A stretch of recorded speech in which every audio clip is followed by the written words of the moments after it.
carnage filled, but I feel the Orks are going to take the day here. They've got some units in the background blazing away. You've got the Necron Lord in the middle slashing away at units, but that's all the Necron player has at this point, and he's had to teleport away because he's lost the rest of his squads basically. So successful defense by the Orks, but not without cost. He's lost several buildings at the front of his base, and those were important buildings. So that attack wasn't entirely in vain from the Necrons. I mean, the Necrons just keep building plasma generators, and they can just throw units at the Ork player indefinitely. So it's not really too much about strategic points for the Necrons.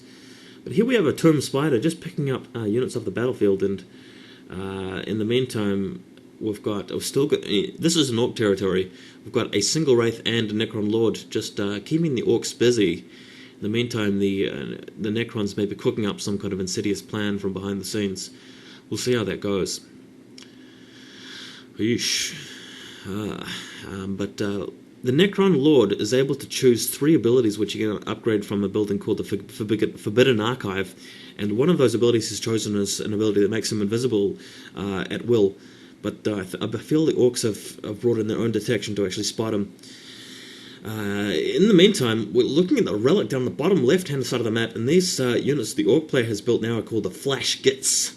They are a heavy firepower unit from the Orks. You can see them just covered in chain belts, bullet belts, and their guns do an immense amount of damage. They've already destroyed that obelisk there, so that's less that the Necrons have in the way of build speed. Over on the Ork side of the map, just opposite that, we've got a couple of Tomb Spiders.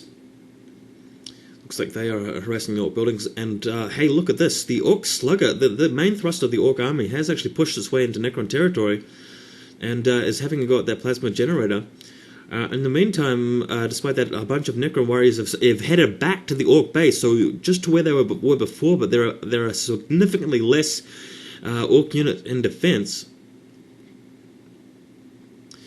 Things not looking great for the Ork main base. He has started rebuilding some of his buildings. I think this is for protection purposes, not to put all of his eggs in one basket. He's rebuilding a lot of buildings over on the other side of the map, just to the northeast on his side, and this looks like a lot of Necron warriors really having a go at that Ork settlement. It's going to take them a while to destroy it, but if the Ork player does not do anything soon, and it looks like he is going to do something, finally the Ork player has built one of the ultimate Ork units here. This is the War Boss, the actual supreme leader of the Ork army, able to use his Wah ability, which he's doing right now, as you can see from the orange flashes around some of his units, and that makes his units invulnerable to morale damage. But the Ork player has actually recalled all of his Necron squads in defense, because the Necron players recalled all of his Necron squads in defense because there is a killer can, the equivalent of the Dreadnought for the Ork race. It's a bipedal unit. It's similar to the Wraithlord and the Dreadlord, as you guys might have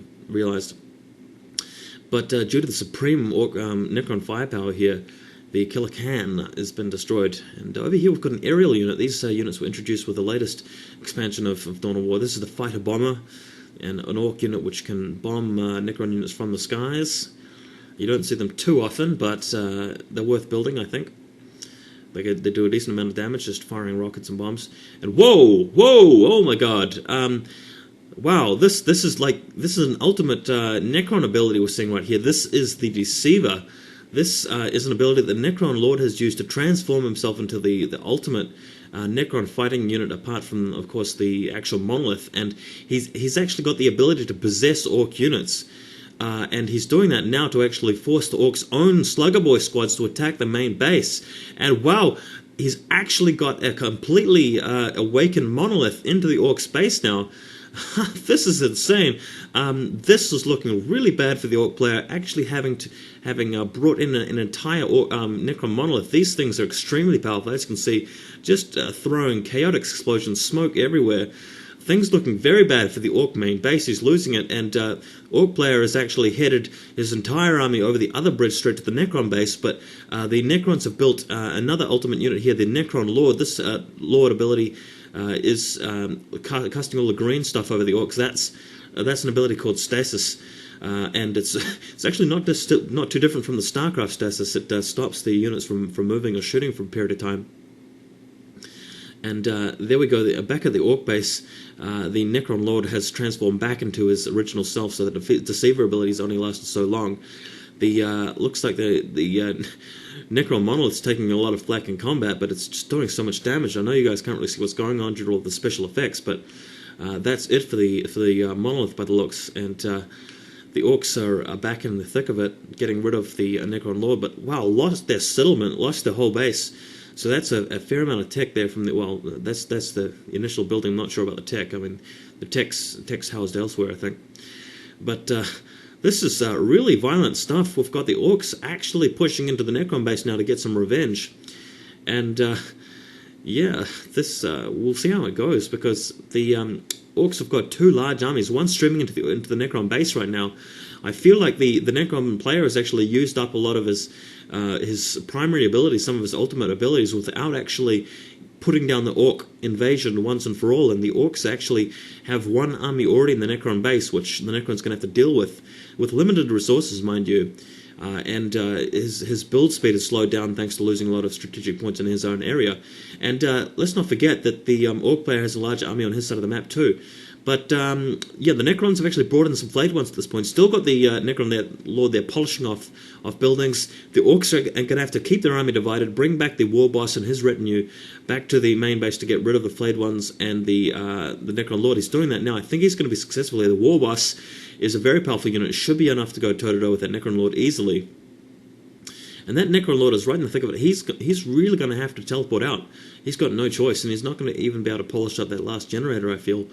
And he's really going to be wanting to defend his own base, because once the Necrons run out of monoliths, they actually automatically lose the game. And with all of those Orks in his base, they're going to start taking out plasma generators. They're really going to start hurting the Necron economy. And that is going to be over for the Necron player, despite having that massive attack with wiping out the Ork base. The Orks aren't as easy to defeat as that. And just taking a look at this, we've got a lot of plasma generators sort of on high alert there, on high power, but just no defenders here. And here's a group of pariahs. They're a very high-tech Necron unit, but they're surrounded right now. They're surrounded by heaps of Ork units. They're just getting blasted and chopped up in combat. They're dropping like flies here. There's another pariah going down to the last pariah. They've all been killed.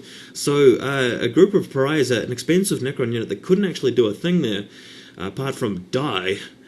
And the Necron final monolith here, their only remaining monolith, is down to about half health. So with just the Necron Lord reappearing here, things are looking pretty dire for the Necrons, and I believe the Orks are about to take the day here.